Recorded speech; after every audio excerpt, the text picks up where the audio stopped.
Yes, you are now listening to the sound of Sports Reports is Ordered. We're back, America, and tonight we are going to be previewing that crazy ass division known as the NFC South. No idea what's going on in that division.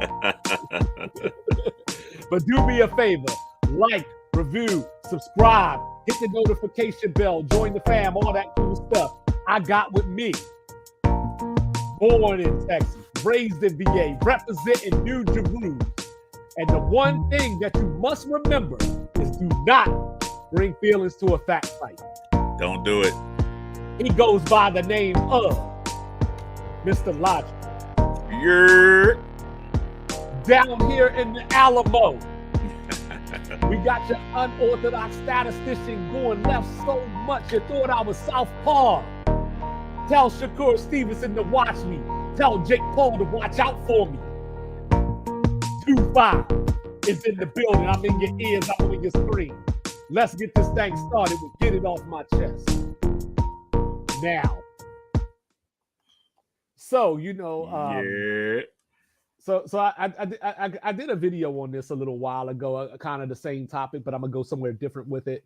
So, me and Mr. Logical had a conversation off camera last week as well about this, about keep the same energy. So, out there in LeBron world, when I was talking about LeBron James Jr., a.k.a. the affectionate nickname of Paper Towel, and he was having his bad summer league games. So me being a Washington Wizard fan, maybe I was being a little sensitive or whatever, but somebody was like, yo, Alex Sarr is the number 2 draft pick, and he just went 0 for 15. Keep that same energy. Why y'all ain't talking about it? That's nuts. And this was what I said. I said, you know what? We are keeping that same energy because y'all didn't want to talk about Alexander Sarr beforehand, so we're not talking about him now because keeping that energy goes both ways, as Terrence Howard had let us know. There's no such thing as zero. You know what I'm saying? Everything just keeps flowing. Everything just keeps flowing. So anyway, we fast forward, right? Bronny has turned it around. So he's had some good games to close out Summer League. We're in the championship game tonight. And guess who's there? Let's keep that same energy. We got another Legends son that might be on his way to Summer League MVP tonight, by the way. Scottie Pippen Jr., who happened to start his career on the same Los Angeles Lakers. Put up a triple-double last night. I ain't been seeing it everywhere. Where's the energy? So I want to know that if I'm keeping the same energy, what the fuck are you doing? Woo! Well.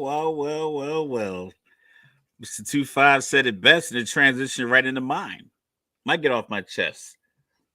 Affectionately monikered by my statistician over here as expectation management. And like you said, keeping the same energy and understanding that if you're going to talk about one side of the sport, talk about the other parts. Talk about all the things that encompass it. Talk about it intelligently. I think that's the problem. A lot of people are just kind of bloviating, just saying whatever they feel like. Me, I'm facts over feelings all day. So if I am watching a sporting event, I want it to be good. Even if it's good just for one side. If one side dominates the other side, then that's what I want to see. If it's back and forth, that's what I want to see. If somebody makes the play that helps their team win, that's the conversation we should have. It should be about what did this individual do to help their team win. I don't want to hear about, their city is boring, so I don't want to watch them play basketball. Doesn't make any sense. Tim Duncan doesn't do dope interviews and he wears dad shirts and baggy jeans. I don't want him to be finals MVP. Doesn't make any sense to me. Brock Purdy was the last pick in the draft. He can't be MVP. Doesn't make any sense to me. Expectation management. If the baseline for MVP, for quarterback, running back, whatever it is a lot of yards, a lot of touchdowns, and your team wins a lot of games, then you should be in consideration for the award. Whether it's the Heisman MVP, WNBA MVP, their finals MVP, no matter what it is, if there is a parameter that is set, if a player is meeting that parameter, that's all that matters. It doesn't matter what city they grew up in, where they got drafted, how they got on the team, how they got traded to the team, how they got out of one contract, got to another one. If you're watching them play the sport and they are performing at the sport, grade them on the sport.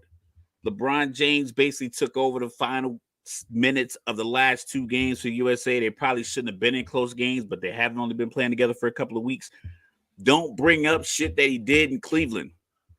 Just be like, damn, that's dope that he took over the game still at damn near 40. That's the conversation. The conversation is about what he didn't do at St. Vincent St. Mary's back in Ohio.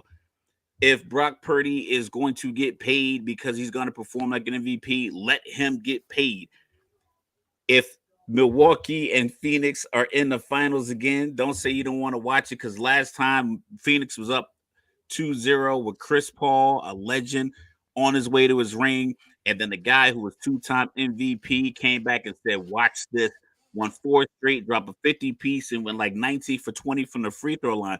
All the criticism you had for him for a whole year from the time that he won his 2 MVPs, he redeemed all of that. And the narrative was, I didn't want to watch it because it was Phoenix versus Milwaukee. You didn't have to travel to the game. You could stream it. You could have watched it on TV. It's like, what do you expect? Good players are supposed to make baskets. Don't be mad at them because a foul didn't get called.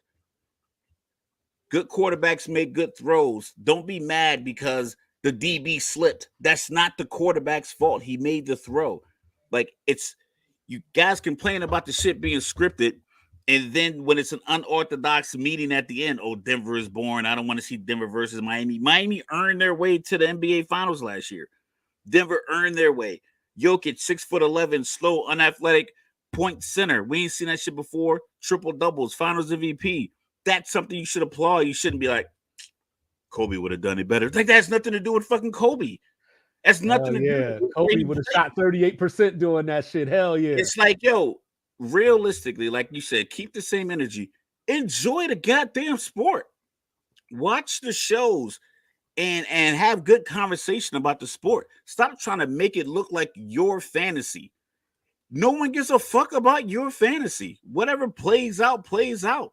Let it happen and enjoy it. But if you don't understand it, put your thumbs away and let the adults have conversation about sports. Let's go. Yeah, yo. I didn't know that Mr. Logical was going to step on my toes like this. I thought I was going to be the only one cussing tonight. Man, it had me going. You know what I'm saying? Shit. Like, I don't even know if that counts as, did Mr. Logical just bring feelings to a fact fight?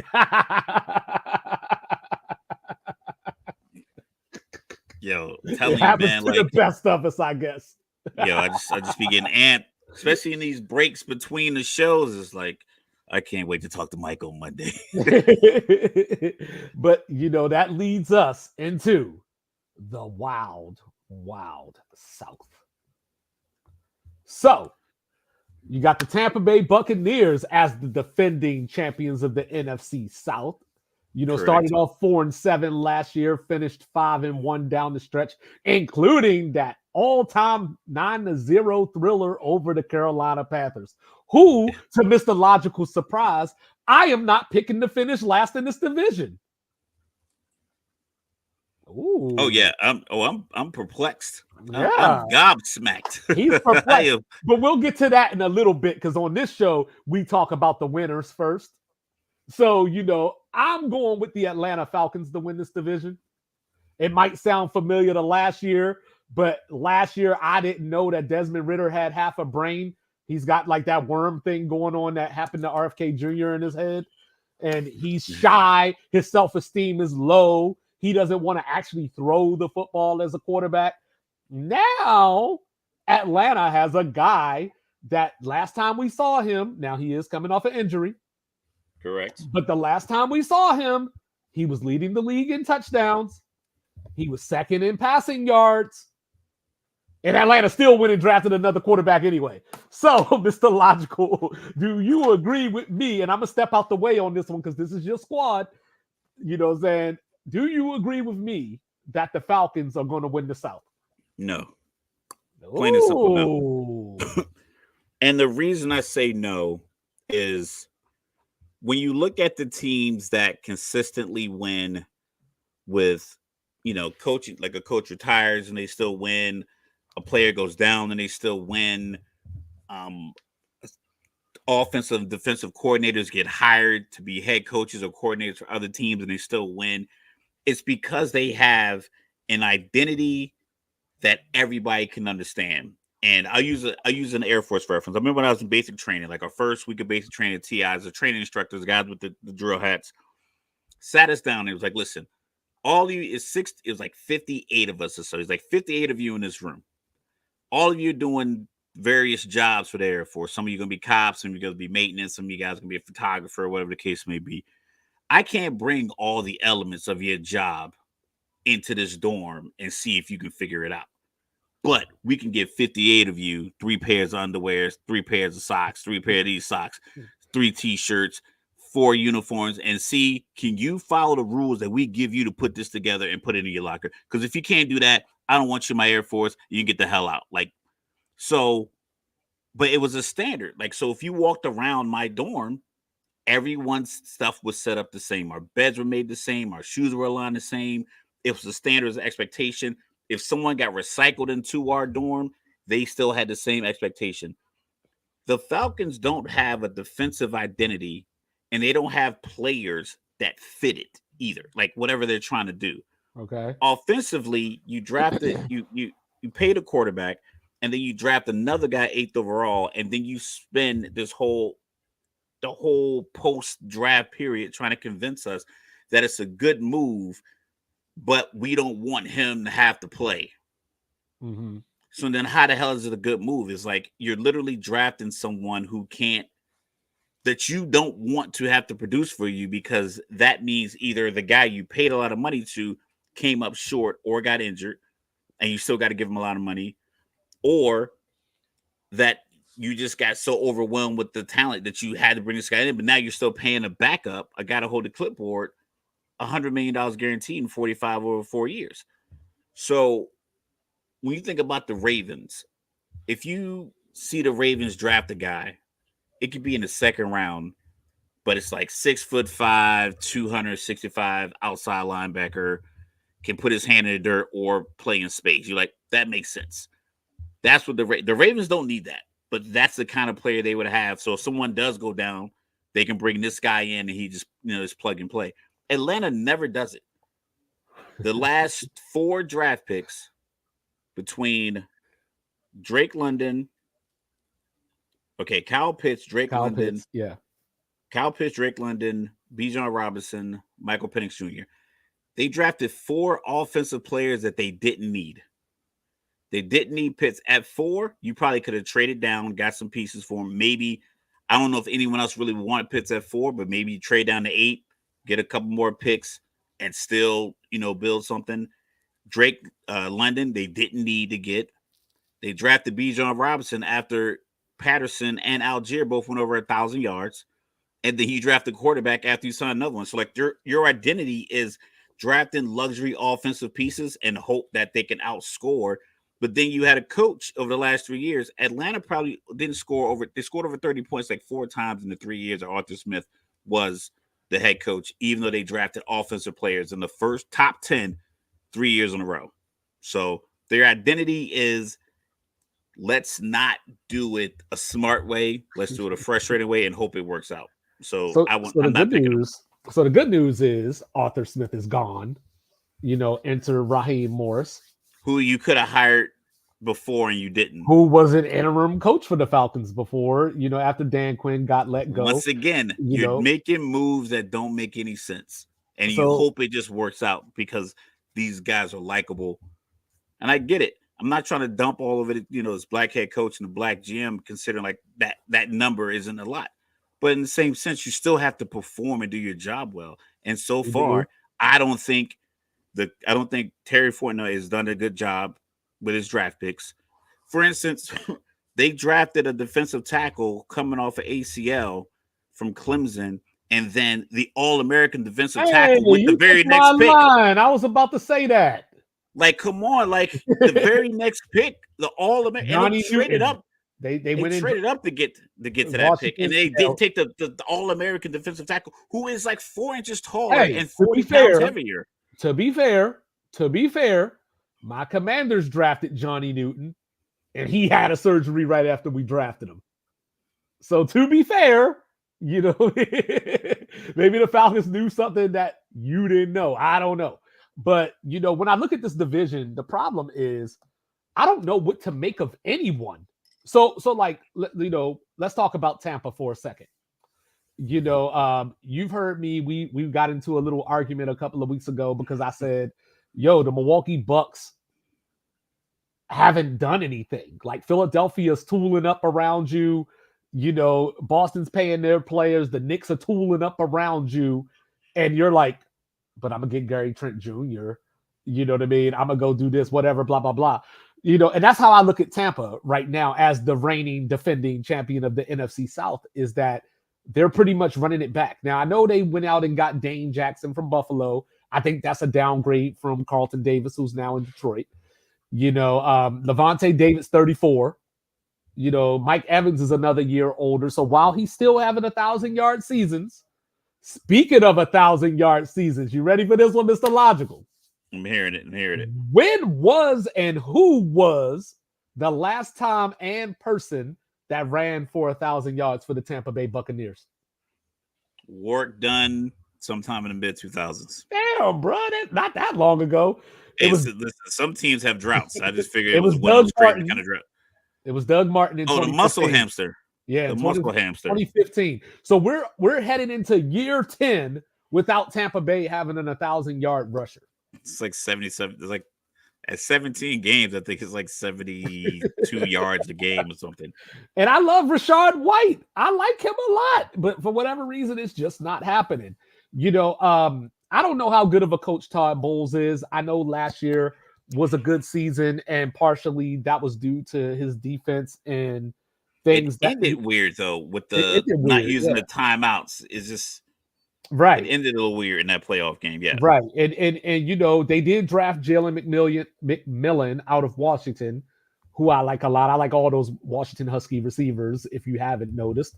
But you know, I like him. I like the pickup there. You know, I think that Tampa is a team that can maintain. You know, they gave my boy Antoine Winfield, you know, the big contract, highest paid DB in the NFL. First time it's a safety, you know, 4-year, $81 million. And why did they do that? Because he's the only player in the last 25 seasons with 100 or more tackles, 5 or more forced fumbles, 5 or more sacks, and 10 or more passes defended in the same season. You know, so they have talent, but it's extreme. He's talented. The rest of the secondary, not so much. Levante David's a good linebacker. They lost Shaq Barrett, who's now retired, went to Miami. You know, they got Vita Vea still, who's another year older, you know, but not like a whole lot of complementary pieces around them. So Baker Mayfield, career best year last year. You know, most touchdowns he's ever thrown for, best completion percentage. I'm still not a believer. I think he's a force multiplier. I think he is. I think the grind that he went through college, being a walk-on at Texas Tech and then getting to Oklahoma and essentially being undersized, but just overperforming, winning a Heisman. It just, unfortunately, he went to Cleveland. I don't think he was the right pick at number 1 for Cleveland, but he's always going to have that sting of, you were number 1 overall pick. It's like, yeah, I got picked by a team that went 1-31. Yeah, don't blame me because the team was dumb. I'm like, listen, it's like you can't bring the substitute in May and wonder why the kids who haven't done their work all year long didn't pass the final exam. Like, listen, I just got here. It's been terrible for years. And I just got here, and then they couldn't keep a coach. I believe what Tampa Bay is doing is probably understanding that, listen, we just need to win our division. Atlanta's lacking an identity. They haven't really put themselves in position to score a lot of points. Tampa Bay had the 7th ranked defense last year. So you figure, yeah, you lose a couple of pieces, but Todd Bowles is a defensive guy, so he has the scheme that he wants guys to run. So I know, already you have the pieces, because you start 4-7 is a bad run, but you finish the year 5-1, Mm-hmm. and then you pretty much dominate the Eagles, probably the most talented roster in the league. You dominated them at home in your home playoff game because you won your division. You build on that, and I think they're in a position to build on that. I like them to win the division again this year, simply because they brought everybody back off a division victory or winning a division last year, which I think buys you some time, considering that your opponents, Atlanta might start off pretty good. They might be a good team, a formidable opponent, because they're going to have the weapons. If Kirk Cousins is healthy, him throwing to Kyle Pitts and Drake London, it could work out. But there's no pass rush. So when you play Atlanta, all you got to do is just maintain your drives, because you're not going to get sacked. Mm-hmm. You're going to have time in the pocket. And eventually Mike Evans is going to get open. Jesse Bates is a great safety lurking in the middle of the field, but it's only so long that you can cover guys in the NFL. So Right. I think Tampa Bay will end up probably, leading the division. It'd probably be another 9-8, 10-7 season. New Orleans, they probably have so many people on hot seats around the organization that starting off 2-4 could get people fired. So now you have Carolina, who's basically starting over. Then 6 games into the season, New Orleans starting over. Your only competition is Atlanta, and Atlanta defensively can't pressure the quarterback, can't stop the run. So the good news for you, or bad news, depending on how you want to look at it, is Atlanta's start. Looking at Atlanta's schedule, they start out with Pittsburgh at home, so you like the fact that it's a home game. But then they go to Philly for Monday Night Football. They play the Chiefs at home for Sunday Night Football. And then they go Saints and Tampa back-to-back in weeks 4 and 5. And I guess Carolina. On the road.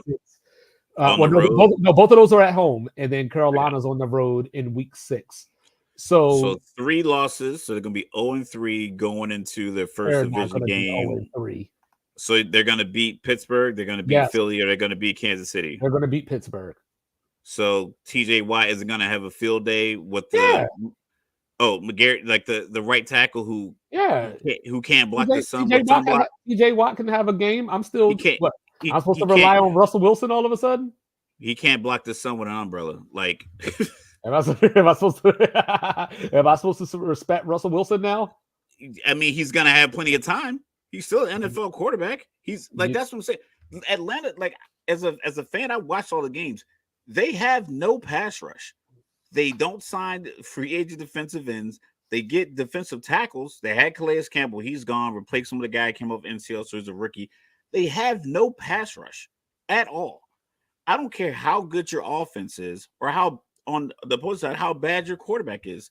Nathan Peterman can complete a pass if you give him 4.5 seconds to get somebody open. He still might complete it to the other team, though. It might not be a deep post in between the corner and the safety, but it'll be like the tight end wide open across the middle of the field, which is a first down, and you stack it and you keep going and you keep going. Like, that's going to be Atlanta's problem. And I'm not even going to be mad at it all year because I'm already calling it. You brought up the Peterman. You know who he played for now, right? Probably the Saints. Uh-huh. I don't know how he keeps getting a job, but they figured you get him 2 games against Atlanta, he probably can do something. Like I said, I'm not bashing my team. I know it, but it just, when you had a glaring need to get the best defensive player available at 8. Everything was laid out for everyone else 1 through 7. Dallas Turner was right there. Sitting right there.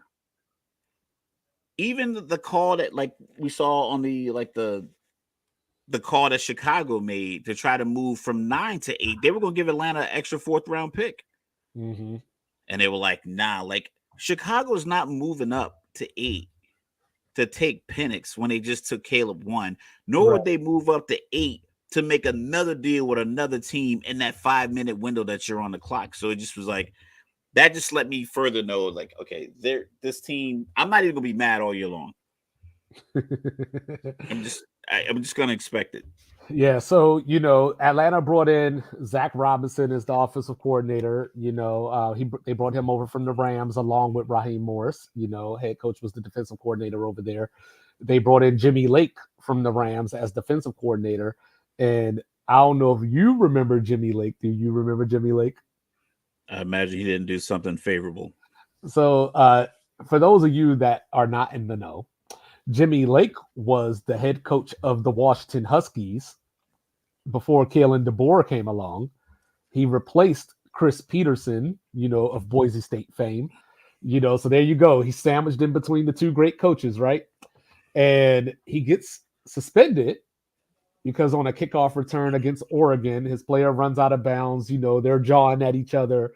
One of the players trying to get involved. He walks up, pops the player in the helmet, and then as the player walks away, he pushes him in the back. That's your defensive coordinator, Atlanta. But you know what I mean? Like, come on, like I'm not saying you don't get a redemption, but you hired, and I get a lot of guys bring their people they're familiar with. Right. But did you bring the philosophy? Did you bring, like, do we have the kind of personnel that Los Angeles runs with? No. So, no. Yeah.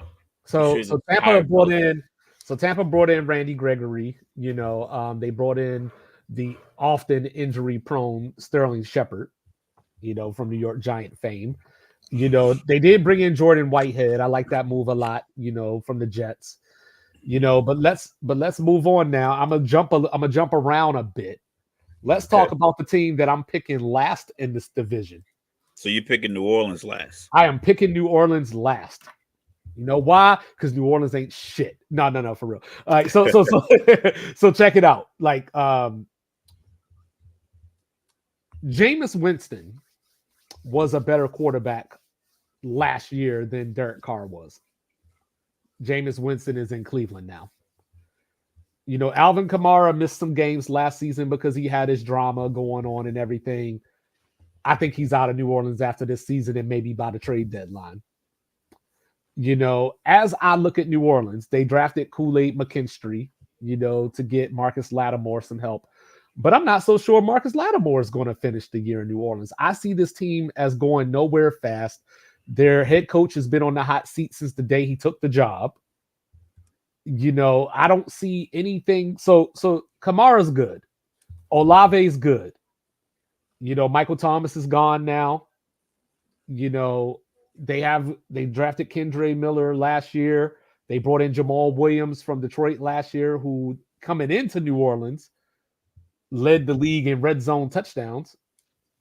And they didn't even really got one. Yeah, he got one when Jameis snuck him in. So I just don't know what New Orleans has going on down there. And this is not even a thing where I'm like, yo, watch out for the Carolina Panthers because they're coming. They're going to make an improvement. I just think that New Orleans is one of those teams that is way over the salary cap that's going to have to just cut a lot of ties. And they can't even, because they're already $25 million over the cap next year. Not even right, but for next year. So I think we're going to see New Orleans do a facelift. I think we're going to see a whole lot change. I don't think Derek Carr is going to be there another year. Is Spencer Rattler the answer? To be determined. We know the Peterman's not the answer. But you know what I mean. So when I look at New Orleans, I just don't see they have no, just like Atlanta, right? They have no pass rush. But they were 8th overall in defense. They're stout up front. They have veterans in places where you need veterans, and they have young talent in places where you need young talent. The problem is they have Dennis Allen, who was a protege essentially of Sean Payton, and I think that probably hurts them because they might be in a position where the conversation is, are we ready to transition to Spencer Rattler? But let's play this season out. But they might look at it like this division is winnable, because none of us have separated from each other. Short Right. of Carolina. Carolina is just in that position because Right. they made the bad. Essentially, we'll talk about the trade to get Bryce Young with Chicago. I think that backfires, especially when you give up the best wide receiver target when you're trying to get an undersized quarterback. But we'll get to that in a second. New Orleans has the talent to win games. If you look at we'll go to their first 6 games.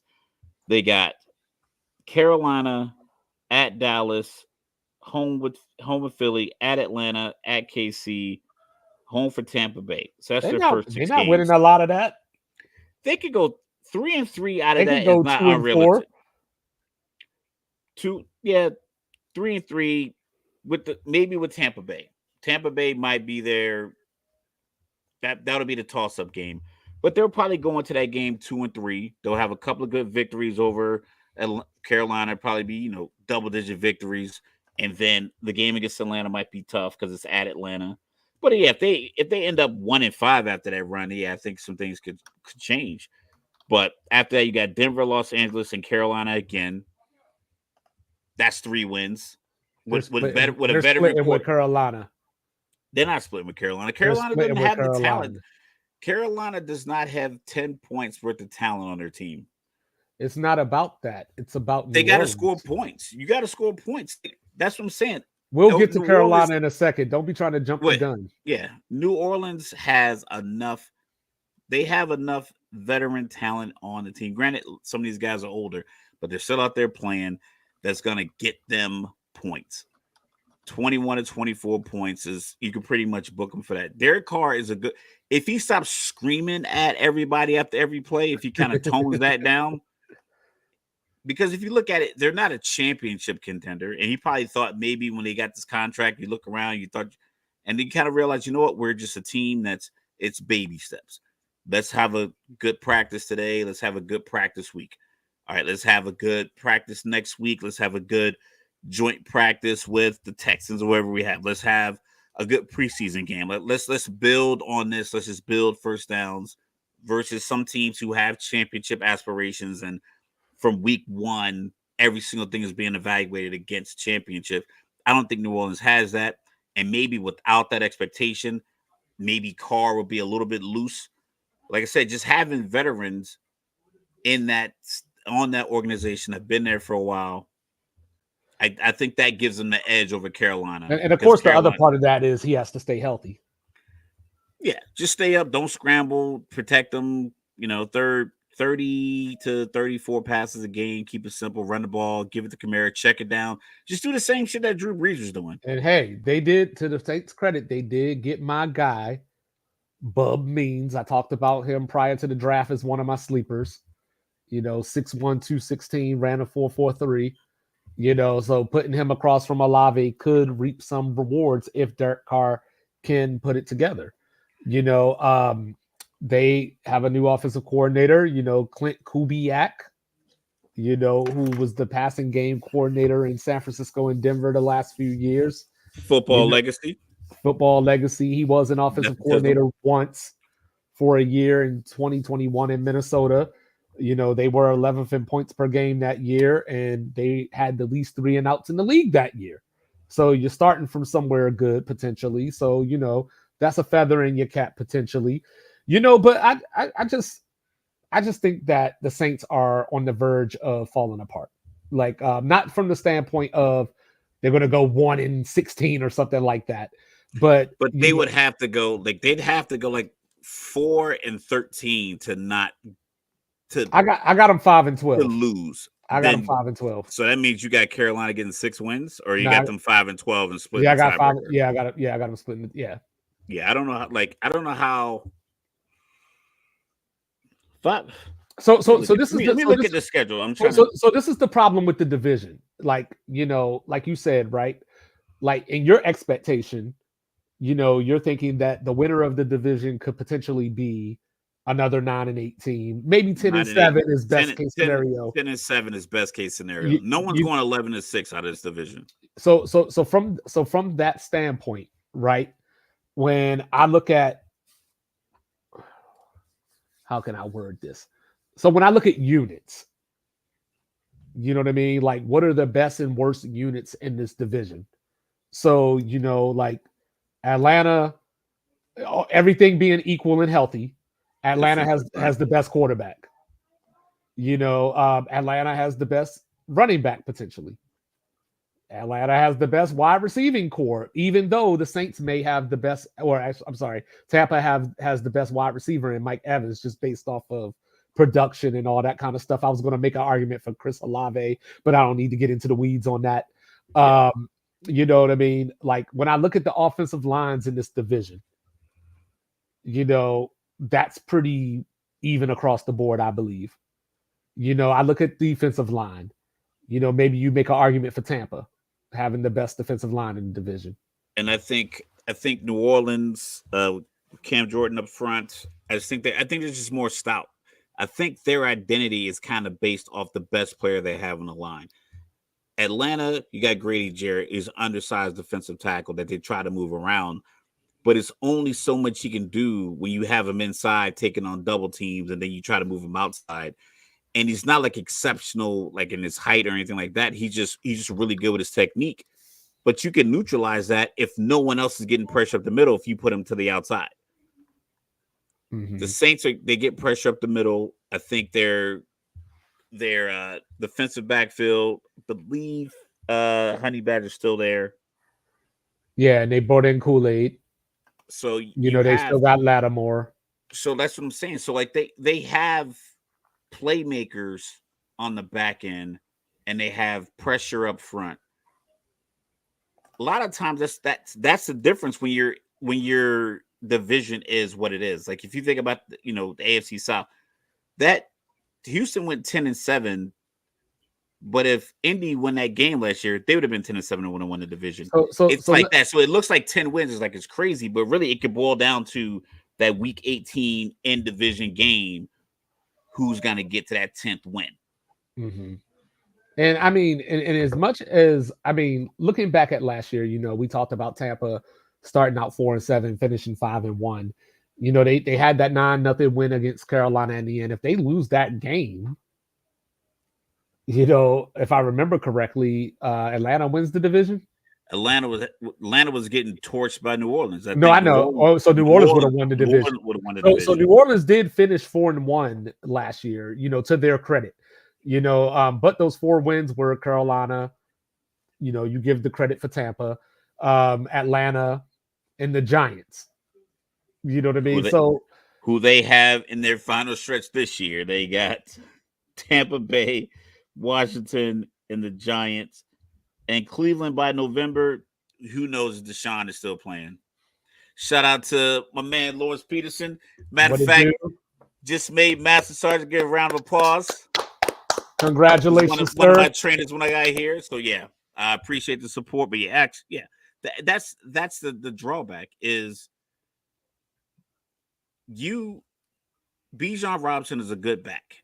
He has potential to be, one of these top backs in the league.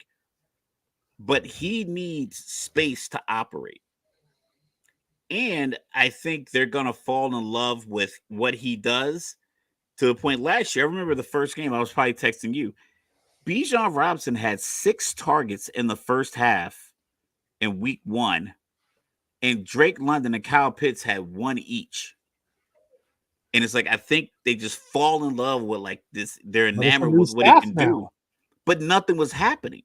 But that's the thing. They're already talking about Kyle Pitts at wide receiver. Kyle Pitts can't beat corner coverage. Hence why they would put a corner on him and double whoever the wide receiver was, because he's good, but he's not. Hold up. But here's the question. Here's the question, though. But now, can you do that? Because now you add you add Rondale Moore to the equation now. You add Darnell Mooney to the equation. So you can't do that. You can't do that. Like, what's your there's a hierarchy. That's what I'm saying. So it's a lot of sports cars in your garage, and you need a truck to move a mattress. That's what Atlanta is. Like, you have all these luxury things, but you don't have any dirt like any dirt boys on the team. There's no one in the trenches. There's no linebacker in the middle that makes sound that can change the game. I'm not saying you have to be Luke Kuechly or anything like that, but it's like your middle linebacker needs to be an impact player. Don't have one. Your linebacking core as a whole should be versatile enough. Don't have one. So do you think that Raheem Morris is a good defensive coach? I don't know. If you have Aaron Donald, I don't know. Well, he's coached other defenses too. Yeah, the one in Atlanta, and got the coach fired because they weren't getting any sacks then either. Atlanta's had the same problem defensively for years. Like it's the year of the rat. Even the year that they went to the Super Bowl, it wasn't a great defense. It was a young defense, and Dan Quinn was like, "Well, just play fast, play in space, and get your hands on the ball. Strip the ball out, tip the ball, get turnovers." And the latter half of that year, they did that. And then Kyle Shanahan was calling the plays. And we've seen since then, Kyle Shanahan is just like, oh, he was upper echelon with his play calling. I don't know if that's the same thing for what's his name, Zach Robinson and these guys. And you never know when it's going to happen. But Sean McVay called the plays in Los Angeles. And he's been calling them for years. So you're getting me a guy who just basically watched another guy do the job. Is AJ really only 25 years old? AJ Terrell? Is he really only 25 years old? Yeah, he's Trevor Lawrence age. They were in the same. Wow. I didn't realize he was that young. Yeah, so like I said, he's good, but once again, you look bad if there's no pass rush. Mm-hmm. I watched a couple of games. He can get beat on double moves and stuff like that, but it's going to happen to everyone. The problem is those other plays, those other 30 pass plays. Can we get some pressure? Can we get some QB hits? Can we get double-digit QB hits and maybe 1 or 2 sacks a game? Get some pressure in the face of the quarterback. They haven't really built the defense to do that because they keep getting these luxury pieces for the offense. All these fast cars, and you need an F-250 to move these mattresses, and they simply don't have it. So please tell me, year 2 can't be as bad as year 1 for Bryce Young. Yeah, absolutely. It'll be just as bad. Why so? Maybe 13 touchdowns and 10 picks instead of 11. Instead of 11 picks, yeah. It's because first of all, he is severely undersized. Kyler Murray is small. Mm-hmm. He is Kyler Murray small, and like without the mass. Like Kyler Murray was a solid guy. Baseball player, moves around, but he's 5'9" at best. Bryce Young is probably 5'9.5" on a good day, 5'10" in his cleats. And he's small. He's probably 5'9", 190. My 15-year-old is 6'2", 170 something. And I wouldn't put him behind the offensive line right now because he's not bulky. He's like long and it's kind of stocky, but he's not built to play like an NFL quarterback position. But meanwhile, Bryce Young is smaller than him. They don't have the weapons there. They got this new coach from Tampa Bay, and it's like you could have got a coach. You're trying to get your young quarterback's numbers up. You should probably get a coordinator that was working with the young quarterback and help that young quarterback's numbers increase. I don't know why you would go get Dave Canales from Tampa Bay. It's not like their offense was blowing people out of the water. Well, you know why? Because they got caught up in that hype, right? Baker Mayfield had his best year as a pro with David Canales as the offensive coordinator. Yeah, but Baker Mayfield has had good years with a plethora of coaches. So just if I'm in the room when they're talking about this, like, yeah, he had his best year under day. I'm like, yeah, but Baker had good years before. Like, he has good years. Baker's a good quarterback. He played in our mediocre division and he made some plays, but he still is a good quarterback. He's experienced. He's been around.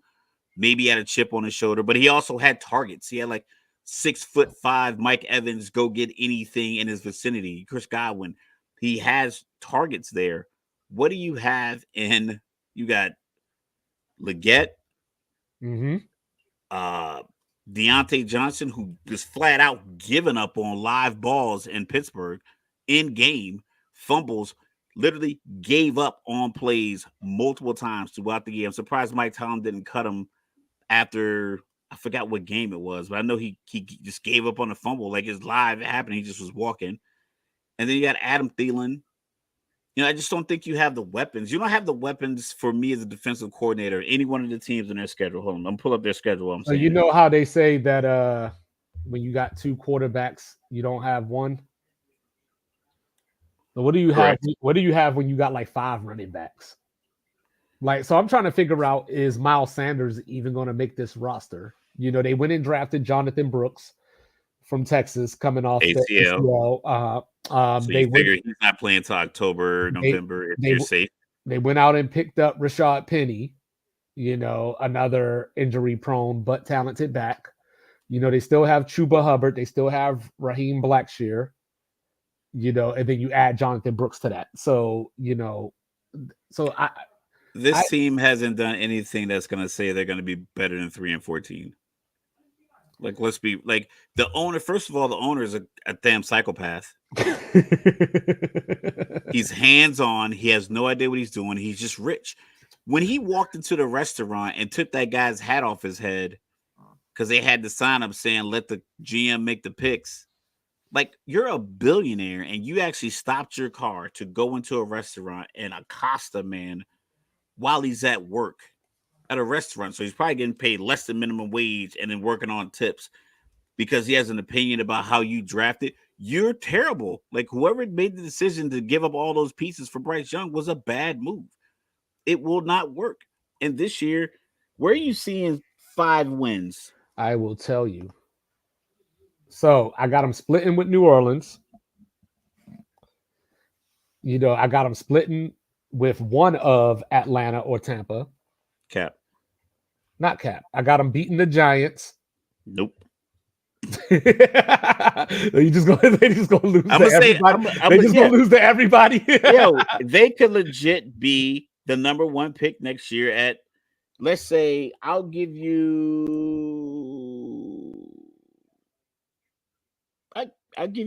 one of the Atlanta games. They're gonna sneak up on somebody like a Washington. Nah, man. Like, I normally agree with you. Man, I got 1-16. Where's the one? Like the Atlanta game? Like one of the, like, where's their home? Where's their home Atlanta? If they got Atlanta, their home Atlanta is week 6. Yeah. That'd be, I think that's their only real shot. Like, realistically, and the place if you that look they at call, what is it? You got Mercedes Benz, yeah. So we got the Saints, the Chargers, the Raiders, the Bengals, the Bears. They could beat the Raiders too.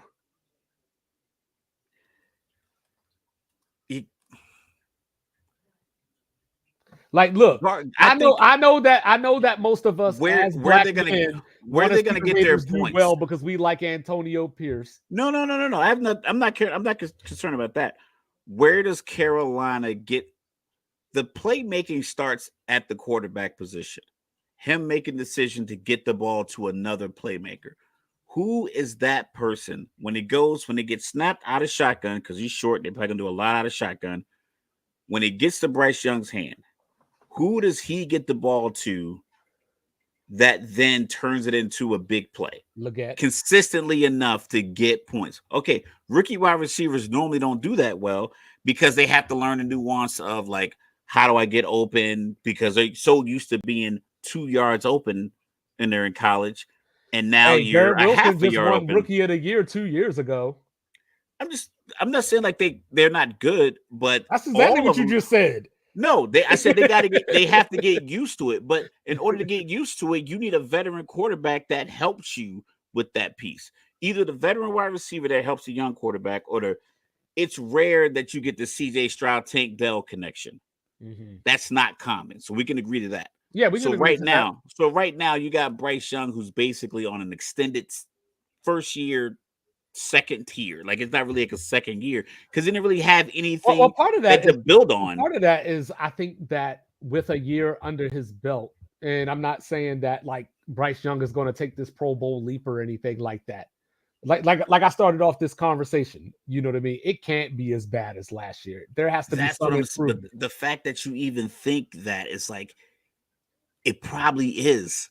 Because if it wasn't, because you would say it won't be as bad as last year because they made these moves. Because right now you're just bringing feelings. No, I'm not. I don't have no You feelings just for the Carolina no, Panthers. not like heartfelt, like deep, but it's like you just feel like, yo, it can't. No, I just think that the You Saints are going to be bad. Like it has, yeah, but like just with it's Carolina, more New you're Orleans like than it it is can't. Carolina. Like, but you're like it can't be that bad. But I'm like I'm looking realistically. The Saints have been a middle tier 8-8, 9-8, 7-9 team. They've been that kind of team for years, even with Drew Brees, with the injuries and Teddy Bridgewater. But they have actual playmakers that can get their hand in the ball, even if they only average 21 points. You can kind of book. Olave is going to be open a handful of times throughout the game for potential big plays. Derek Carr is a Pro Bowl quarterback that's gotten a couple of big contracts, played How in the long league ago for a was while. that? The year he left Las Vegas. How long ago was that? Was that 3 years ago? No, like it was the season before last year. 2 years ago? Yeah, so the last season he And was has he in. looked like anything like a Pro Bowler since then? Well, aside from him yelling at people like a great, but that was only one season. I'm talking about the season before in Las Vegas. He was a Pro Bowler. I mean, so was Tyler Huntley, but he was a Pro Bowler because that was when the Pro Bowl was in Vegas and they did an interview and it was like, we haven't seen you this hot. And he was like, well, I guess the team here that hasn't seen that either. They don't want me or something along those lines. So he has like a little swag to him. But like I said, they have a veteran approach to where even if they're in a tight game with Carolina, I'm going to bank on the veterans making the play over the team that's not really structured to win. I don't know where you get your wins defensively. I don't know where you create your turnovers. I don't know who your best tackler is. Like where's your And that's why playmaker? you play the games. Of course, but that's what I'm saying. They played last year and I don't think Yeah, they they made were any ass. improvements. Like, I don't think they made any improvements. I don't think they've made a 4 or 5 win the only team improvement. the only team that really made improvements in this division, if we're looking at like a big scale, like oh my goodness, like look at this pickup or whatever, is Atlanta. Yeah, but that pickup was those pickups were luxury pickups. No, I know, but I'm just That's what saying, I'm saying. like when you're looking at this division, So it was they won't already work. a division that, for the most part, outside of Carolina last year, you know, everybody was in a mixture together, like you making the gumbo. It was a mixture of mediocrity. It was And, like and, what- and it it was a still lot is. of And it still is. 22 to 20 games with game-winning And it's field still okay. goals, How about bad this? drives. Keep talking. Yeah, so I just don't know where when you need points. I mean, even if it's something as simple as New Orleans comes out, opening drive gets a field goal, or they get a touchdown. Is Carolina going to be able to come back and come up with their own touchdown drive? Bro. I just don't see. I just don't see where they get that. Considering I don't believe that their quarterback is a threat yet. I don't know if Leggett is a threat. What are you doing? So if we, like I said, it can be a situation. My computer is liking me right now. Yeah, it realistically be a situation where they start off. All right, so check it out. They start off if they go winless into the bye, which is a realistic thing because they're not that talented. The owner could fire the coach again in his first year because he did it last year with Frank Wright. So that's what I mean. I just don't see the stability from the top of the organization, and I don't see the players that matched whatever expectation, whatever expectation David Temper has. As Carolina was last year, as bad as Carolina was last year, right? They lost one. Like I mean, they got blown out a few times, obviously, but during the course of last year, they lost to the Saints by 3. They beat the Texans. They lost to the Packers by 3. They lost to the Bears by 3. They lost to they beat the Falcons. They lost to Tampa 9-0. They lost to Tampa in the other game by 3. Okay. They lost to Real the quick. Titans by 7. Is the score? Are the scores there? Yes, of course the scores are here. Okay. How many games did they score more than 23 points? Let's see. There's 1, 2, 3. Let's see. I got 3 so far. 4. So 4 games. And no games over 30 points, correct? They had 1 game at 30, which was the Green Bay game that they lost by 3. Yeah. You know what I mean? So what I'm saying is they have talent. They because these guys are in NFL. Year to year is going to get better. Yeah, and now that they got Leggett, that allows and Deontay Johnson, even though I know you're down on him, I'm just talking about when you're structuring a team, right? So like for example, right? Let's say Stephon Diggs was still in Buffalo. Correct. Just for a quick second. You know what I mean? You got MVS, you got Curtis Samuel, you got Keon Coleman, so on and so forth, and my guy Shakir, right? If you had Stephon Diggs, all those guys are a peg lower. You know what I mean? Whereas without Stephon Diggs, now somebody has to step up or whatever. They're out of position, if you will. So looking at Carolina, for example, I just believe in Leggett. That's just me. I believe in Leggett, right? So I'm overestimating him to some degree because he's a rookie. But by having Leggett, having Deontay Johnson as your deep threat, you allow Thielen to slide down a spot instead of being your number 1. You allow Terrace Marshall to slide down. You allow Jonathan Mingo to slide down. So most of those guys are where they should be as far as their hierarchy on a football team as a wide receiver. Now, that's me. Obviously, we're projecting. That's me saying that Leggett is going to have a good rookie season and establish himself as the number 1 receiver, have that chemistry or whatever with Bryce Young. That's just me saying that. Obviously, I don't have, to your, like the words that you like to use, I don't have any evidence at this point in time to support that. I'm making a projection of what I think could happen this season, and so with that being said, Chuba Hubbard, I think is a better running back than he gets credit for. They still have, like I said, Miles Sanders. They still got Blackshear. They still got Rashad Penny. So somebody is going to be sharing the ball with Chuba Hubbard until Jonathan Brooks comes off of his injury. Okay. And when Jonathan Brooks comes off his injury, he's going to become the best running back on that team. Okay, and I give you that, but they are at a talent deficit at the quarterback position and probably most of their skill position groups in week 1, 2, 3, 4, 5, 6, 7, and week 8 at Denver is probably the only game where the quarterback, they might have, it might be closer where it's not definitive. Like they're at a deficit, and then you go back to New Orleans and then you have the Giants. That's because we're looking at them as they are today. We haven't seen them this year yet. So like, yeah, that's true for this moment. And, that might hold true throughout the, a course of time. When they are 0-7 after they lose to the Commanders. When they're 0-7, I'm going to say, damn. And David Tepper fires the head coach. When they're 0-7, and he fires a head coach, because that's what we had. We had that. When they're 0-7, I will say, damn, what was I thinking? The evidence that we have right now is that the owner has a different expectation for his team than the talent that's on the field. He gave Matt Rule that huge contract, fired him, bought it out, then hired Frank Wright, and then fired him. Did you see the Raiders going into Arrowhead and winning last year? No, but let's keep it being. How do you win?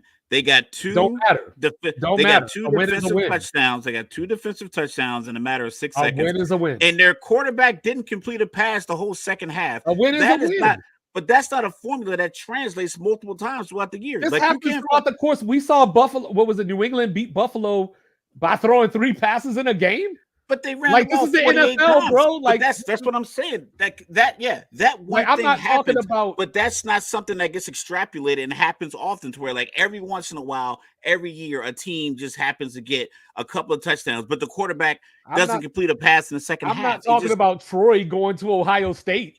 So you're telling me that them getting lucky in 1 or 2 games is going to propel them to 5 wins? If they got to get lucky, like if they got to get lucky, like I just went down the schedule last. Okay, so before we started this conversation, did you remember that they only lost to Green Bay by 3 last year? No, I did not. Before we started this conversation, did you know that they only lost to Tampa by 3 last year, and then the other game was 9-0? You put me on the game. I got the 9-0 game. But they don't have Burns anymore. They don't have the defensive player. Did you remember that Carolina beat Houston last year? No, that was a surprise. See what I'm saying? I vaguely remember. That was early in the year. They got their win, and I get that. But they also had a better defensive end last year that they traded away for 2 second-round picks, which did they replace them? Their wide receiver core is not better this year. And there's no continuity. You got to keep in mind they have a young quarterback, and he doesn't have a go-to target going into his second year. So it's going to be a lot of what he was doing in his first year. That's just as a concept. Like they botched his arrival before it even started. No, I do agree with that. So these first 6 games, I don't see them. They don't have an advantage anywhere in these first 6 games, and a couple of these games can be real blowouts. The Chargers game is going to be ball control, Jim Harbaugh running down their throat, and then maybe Justin Herbert throwing some couple passes. Yes, we're projecting, but they're at such a deficit offensively in their first 6 games that it literally could be the end of the coach's career, because we've seen how the owner gets supposed to have my back. You can't be saying stuff like that.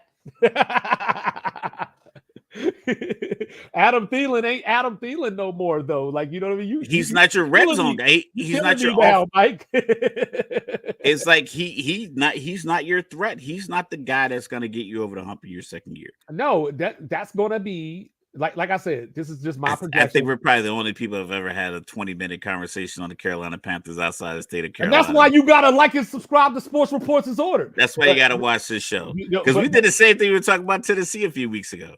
But the thing is that, like, like I said, I'm projecting Leggett, right?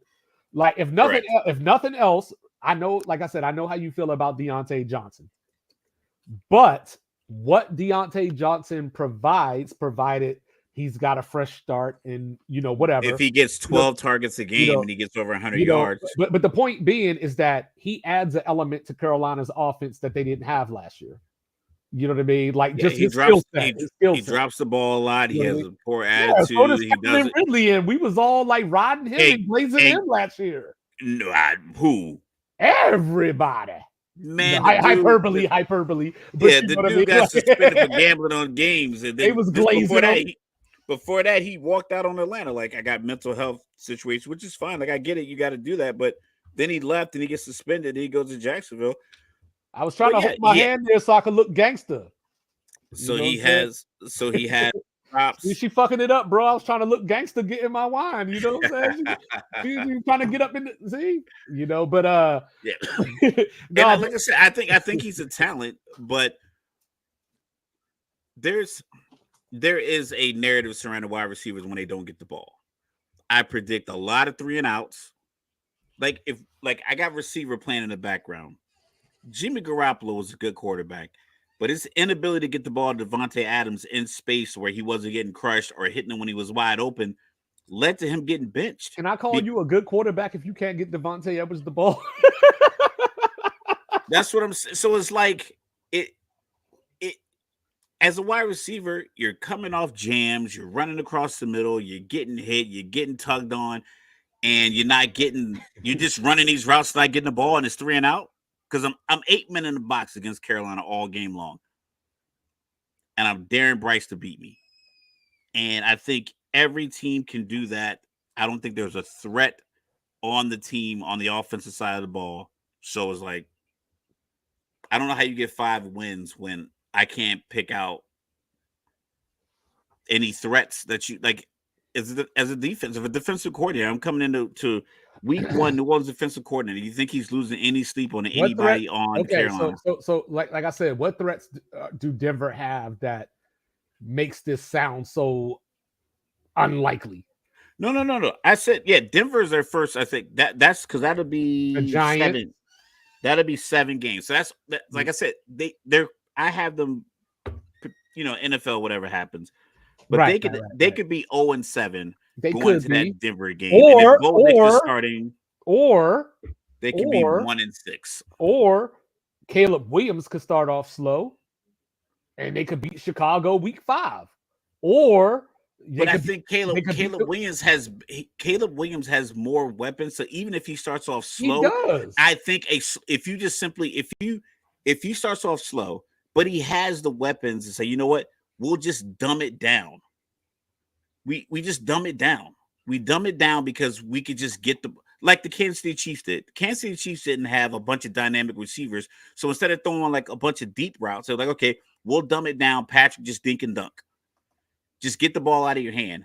And when you have DJ Moore, you have Keenan Allen, and then you got Odunze, you're bound to get big plays out of that. I think you're bound to get points out of that. I like Gardner Minshew. I think Gardner Minshew is a gamer. I think they can beat the Raiders, and just because this is the NFL, and you got a team like I know you brought up the Chargers, right? Like Jim Harbaugh is just going to smash mouth them.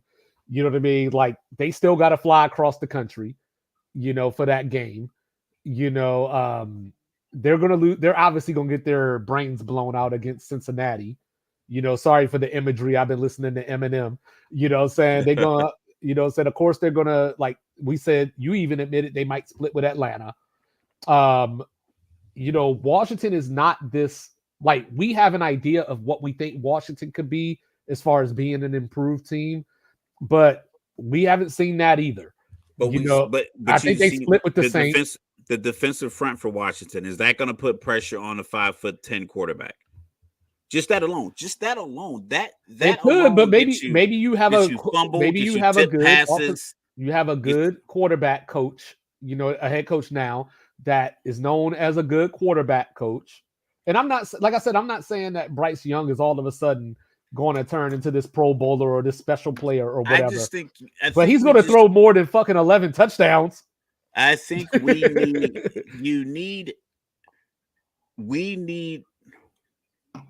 in order for you to say or expect 5 wins out of Carolina, so many things have to go right that I'm not sure if they have the personnel to make those things go right. That's what I'm saying. I got that. So many things have to just line up, and it's like I think you're just at such a deficit in so many important areas. Even with that being said, they had the games that I brought up from last year. So like I said, Bryce Young just gets marginally better, and they win some of those games. So like, you know what I mean? Like even with as bad as Carolina was, you know what I mean? If Bryce Young had 12 touchdowns instead of 11, they win an extra game last year, whatever. Like, you know what I mean? Like, and the Bears still get the number 1 pick because they traded away all these picks to get Bryce Young. I just don't feel like they've managed. I don't think the owner or the team has managed to build a contending team. And as such, I know in the NFL, it's rare that teams go 0-7 or have like these terrible records. But if anyone's going to do it, it's going to be the team that traded away so much draft capital to include a target for their smaller quarterback, young quarterback that they drafted, who's used to having a bunch of talent around them in Alabama, to pretty much having very little in Carolina, and then not really making any moves of note to bolster that. But they traded away their best defensive player because they didn't want to pay him. So it's just too many ideologies, too many dichotomies that are just working against them winning. And whoever the hot number one potential draft pick is going to be next year, by week 7, Carolina will be eyeballing whoever that is. And I don't know who that player is going to be, but I guarantee you by week 7, it'll be locked in that Carolina will be the team that has the fast track to getting that pick. And you might not be wrong with that. Like, you know what I mean? But that still doesn't mean that over the course of 17 games, like, you know what I mean? You're talking about early in the season. Like, you know what I mean? Like, you don't know. Like, some teams, you know, like, okay, so like the Bears, right? You know, back when they had Justin Fields.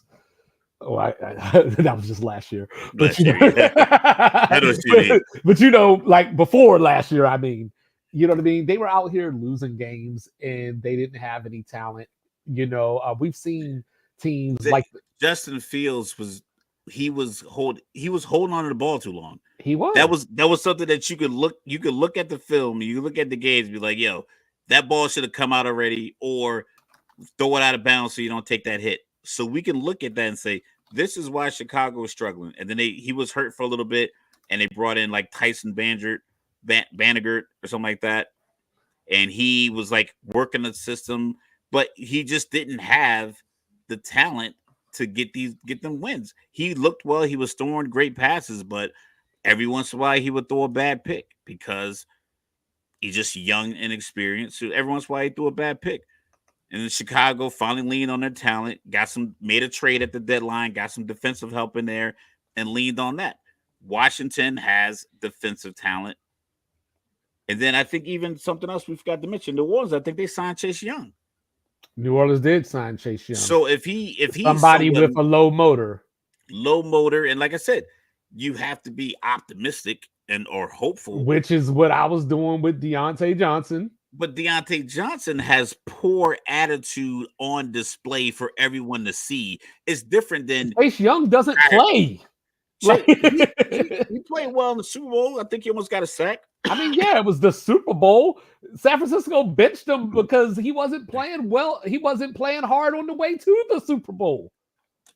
Yeah, maybe some guys, like I said, some guys just play football because just like my guy. Like I was a big, Khalil Mack fan.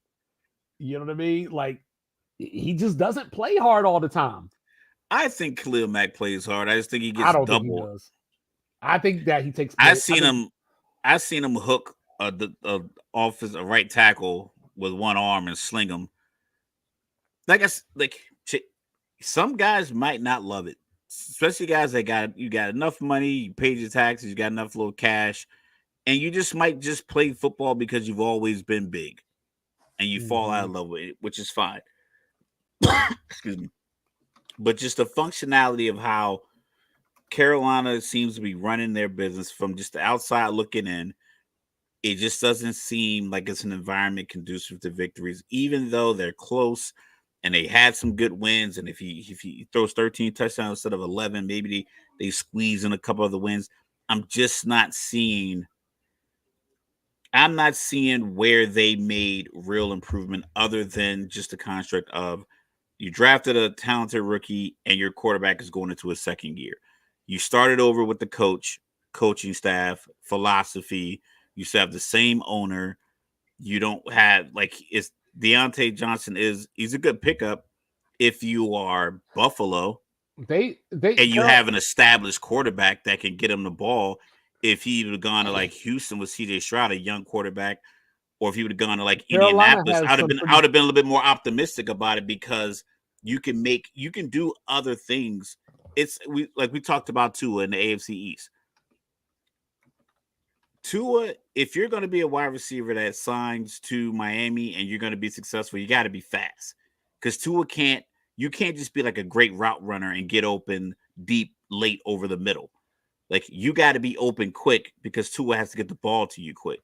So that's why Chase Claypool just didn't work because he's not a shifty wide receiver.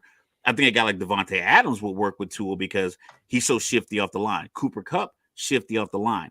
Tyreek, obviously, shifty off the line. Jalen. So it works with that kind of quarterback because it doesn't have the arm. With Adam Thielen and Deontay Johnson, they're basically like the same guy, slot guys that can get, maybe they get open, they get a few catches here and there. Like you said, you don't total up 100 catches, but in the red zone, where's your threat? Right. You don't have the quarterback keeping the ball as a threat. Your running back isn't a threat. There's no tight end as a threat.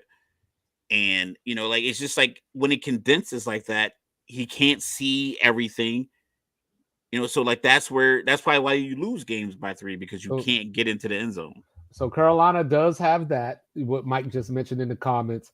They also have Derek Brown. They have Dane Jackson. They have J.C. Horn when healthy. And of course, the big when healthy is a big deal, with him. They got Trevin Wallace out of Kentucky, who I really like, in the draft this year at linebacker. They also have Shaq Thompson still. They have I can never say his name. But think about this. How hard is a defense going to play when you 0-6? Like, let's be realistic, man. Like, these guys are grown men out there earning their check too. It's only so much losing I can take when I'm out here literally throwing my body around. Like, do I got to create all the turnovers to get us the ball inside the 15 every game? I mean, we could say that about the Cardinals, and then they went out and beat Philly. Yeah, I don't know what happened to Philly, but this is the NFL, bro. but like I said, I think with the downfall, Danny DeVito was out here winning games. I think the downfall of Philly is the downfall of Philly is the mental structure of the organization. The coach and quarterback, the coach is immature. So when shit started to go sideways, it didn't work. So if you have a team where the owner is immature, he literally threw drinks on fans in Jacksonville. So the guy at the top is immature, he's impulsive, and he's rich. Where's the patience? 0-3, people can be losing their job because he is worth like $70 billion. He doesn't have the patience to be like, you know what, we're going to see this through, we're going to grind it out. It's going to be 3 or 4 years of another terrible decision. I'm going to have to fire this coach and bring in another guy because after 3 weeks, they're going to have 28 total points. Well, I guess we'll see. Like I said, that's why they play the games. Ladies and gentlemen, he is Mr. Logical. I am 2-5. Put it on the ledger. You know what I'm saying? Like, review, subscribe, do all the good things, do all the free things. We will be back on Thursday with, guess what? The AFC South. You know what I'm saying? I'll get to talk a little Houston, Texas, some Jacksonville Jaguars. It's gonna be Wednesday. I got that's right. Wednesday. My bad. Up on Thursday. You know what I mean? I got to do a little traveling, do a little spiritual healing. Wednesday. My bad. Wednesday. So, like, share, subscribe, tell Granny good night, do us a favor, share it with your friends. Let them know what's happening in these streets. Biggest movement since Dipset. Click the notification button. Click that bell so you know what's going on with us every time. And thank you for your support. We love you. We out.